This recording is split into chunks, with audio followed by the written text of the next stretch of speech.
I think I found the greatest of all time tiny fifth wheel floor plan. And I'm not just saying that. This RV feels super cozy and it's under 30 feet. It's under 29 feet actually. And it's laid out perfectly. And the homey feeling comes from the interior colors. I like this color. You know, white is kind of getting played out a little bit. And so they're kind of doing something a little different. It still feels very modern inside. And I think that this is probably one you got to put on your list for 2023. Special shout out to Paris RV here in Payson, Utah. If you are in the market, be sure to ask for Jessica. And yeah, let's go ahead and start. Let's go ahead and start out back. So this is the back. This has a 12-volt refrigerator. Never heard of this one before. This is a Magic Chef. And as I mentioned, 12 volt. Decent size too. Nice little drink rack here. Storage down below. This is a small freezer, but it's good enough for a couple. And if you need to break down on travel day, all you gotta do is just pull that to the side and it will not come flying open. And let's see what this is. Spice rack. Who doesn't love those? Super convenient for sure. As far as some of your storage goes, look how far back that goes. Above your refrigerator, you have a little bit of storage there. And here on this side is like your entertainment center. And they give you a sound bar because who doesn't know this? The sound on these TVs sometimes suck. And here you go. Nice deep storage up there. And this is an Insignia television. Wow. Check that out. Crazy. And dinette on the side. I prefer, you know, chairs versus the booth style. And you can move this table if you'd like. I would personally probably do something different. I like the one without the legs because I can see myself hitting my legs getting in and out of there. And there may be something that you can upgrade to if you don't like this. So just keep that in mind. Great storage on both sides. You have a love seat here with some cup holders, storage. And then look above the couch. Decent storage. Not bad. Nothing soft close. And then check out your blinds. They give you room darkening and a shade. That's not bad. And then here's your kitchen. Huge sink. No divider, which I love. A lot of countertop space. You can hide all your stuff. And this looks to be power station. Power station. Look at your backsplash. Man, all the fixtures look great inside of here too. I wonder why they put a door there. That's interesting. I guess this door is probably for like a like if you need to do any repairs back here, that's what this is basically for. And these drawers are not reinforced. But yeah, look at all the storage down there. Decent size oven and 3-burner cooktop, which you normally see on these types of RVs. Another power station. And this is not convection. It is through G&E.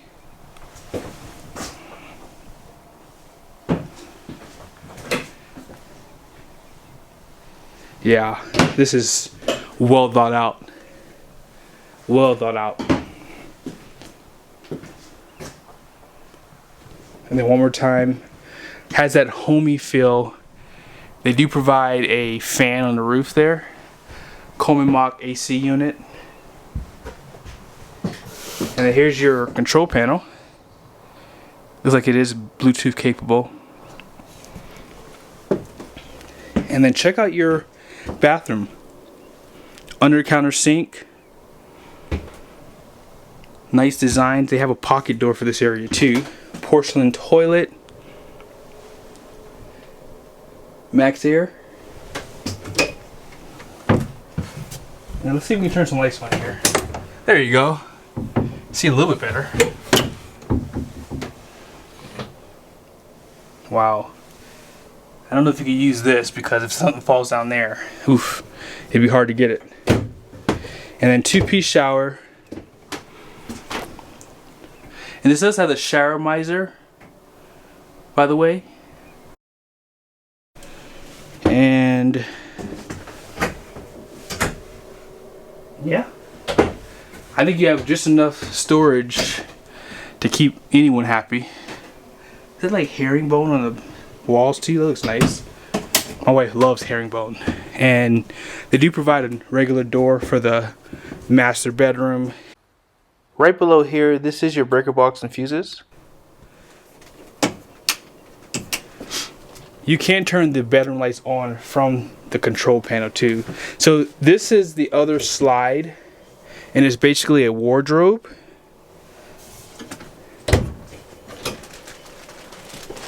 Oh, I like that. Nice, really nice stuff. And they give you a kind of like a dresser right here. I wouldn't even call this a nightstand. Deep drawers. These two drawers are the same down there. Power plugs, USBs, and yeah, side to side storage. Now let's see. Yep, there is storage under the bed. Super nice. And then this is a nightstand on this side with power plugs and a little bit of storage. There's a little bit of carpet in this rig too. I would prefer there to always be carpet on the sides because, yeah, trust me when I say this, in the wintertime, if you do plan on staying something like this, it'll feel cold. Like, I even like that this has like a little bit of carpet right there. I don't mind that. And that's pretty easy to spot clean too. So here's a front cap design. And I do have that docking light turned on too. And this does have the Kurt turning point fifth wheel pin box. And it does swivel, as you can see down below here. And this is how you turn on those docking lights. And then here's how you control the landing gears. Going to be electric as well. 2 battery boxes inside this area, and your battery disconnects right there. Decent storage, not the best, but decent for this size rig. You have a 30-pound propane tank on this side, and pass-through basement storage. Solid surface too, which is great. And there is a light on both sides. Water filtration right there. We'll check that out here in a second. TV connections there. And then check out your latches too. High quality stuff. Motorized step above. And looks like they have some lights too on the side here. You have some power right here. And outside shower.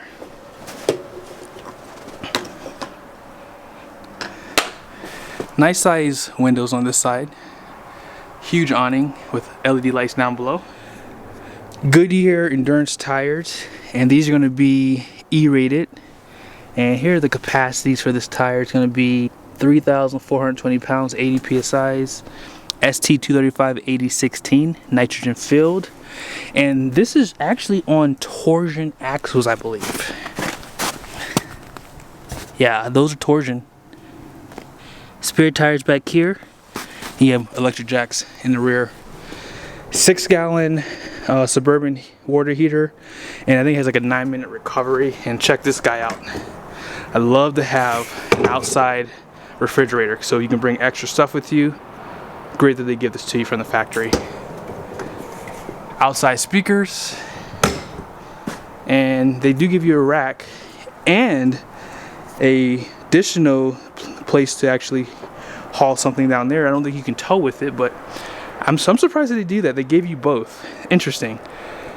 And then you have a rear camera connection up there if you'd like to add that. And by the way, I am using my Alpha ESS to power this rig, and it works great. You can use all the lights and things like that. And then here is where you're gonna dump from. Rack and pinion slide. Surprised they didn't give you any storage right there behind that dinette, but I guess they don't have the room for it. And then here's your low hanging drain points. And here's where you're gonna dump your valves at. So there's two areas you have to dump from. Kitchen, and then the bathroom here. Suburban furnace, and then this is where you're gonna fill your freshwater tank from. And here's your Nautilus system.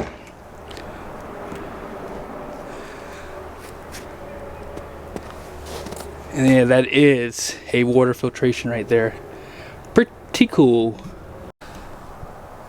Lastly, this is a 1000 watt pure Sine wave inverter. Yeah, this is a great RV if you're in the market, especially for a couple. And here's your other propane tank. And another slide, which is a Swintech. And let's take a look at the numbers for this rig. So gross vehicle weight rating is going to be 9,815 pounds. Gross axle is going to be 4,300 pounds per. And unloaded vehicle weight is 7,815 pounds. So it has a 1,941 pound cargo capacity. So you can add up to 1,941 pounds of things. Now keep in mind, propane batteries are not included in that, so that would come off of that too. Now let's go ahead and pick a truck for this rig to see if you would have enough capacity for a half-ton. So here's the question. Can a half-ton truck really pull this trailer?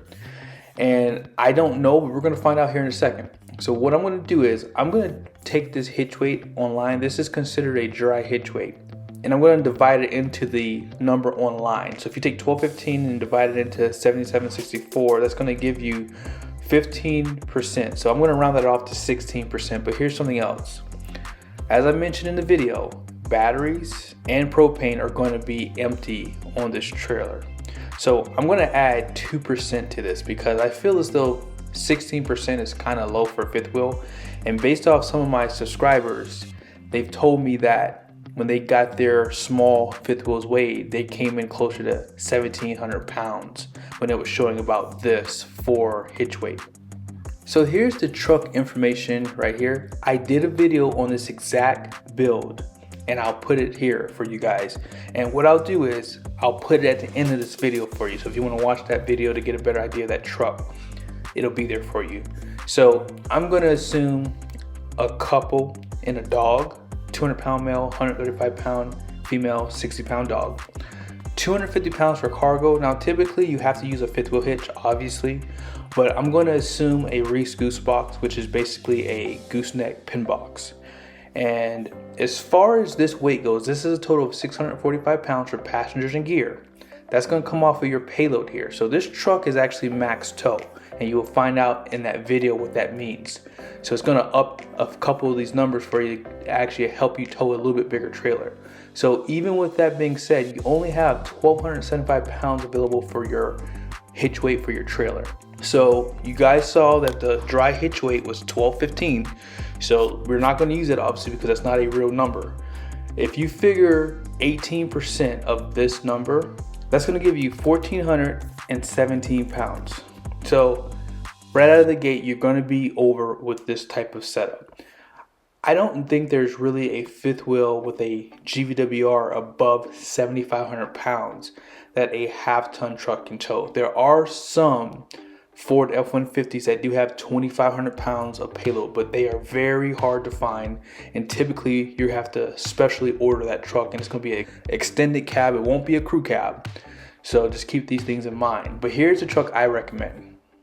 Anytime you're looking at fifth wheels, I strongly recommend you step up to an HD truck. I do have a gas 2022 Ram 2500 that has big payload, and this is about what you're going to want depending on how you go camping or traveling with your trailer. So with that being said, this truck, I added 500 pounds of cargo, 395 pounds of passengers. So real quick, let me just back this out. So even with your passengers and your cargo, you still have 2,109 pounds of available payload. So you guys just saw I had 1767. Now keep in mind with that last example I showed you with that 1500, it was actually an unloaded trailer. So if I were to take, 18% of the gross fuel weight rating and multiply that, this is the number I'm going to get. And if you were to put that in on the Chevy, you're going to be way over on your payload. And in case you wanted to see what it looked like, this is what it would be with the same scenario for the cargo. So with that being said, I strongly recommend you look at a 3/4 ton gas, Ram, or Ford. If you look at a diesel, sometimes those trucks have low payloads as well, so they may not work. But a 3/4 ton GMC or Chevy does have a higher gross fuel weight rating, which gives it 1,350 pounds more of capacity, which turns into more payload for you. So you're gonna want about 3,000 pounds with this type of trailer, and that's only depending on how you load your truck up. So that could actually affect you as well. So be sure to do your numbers. I hope this was helpful. I will put the video of this truck at the end. I did a review on this truck about a year or so ago. So if you want to see these trucks and this is an example of what they have on them, these would be good examples for you. But be sure to subscribe to the channel. Make sure your bell notifications are on, and I'll see you guys in the next video.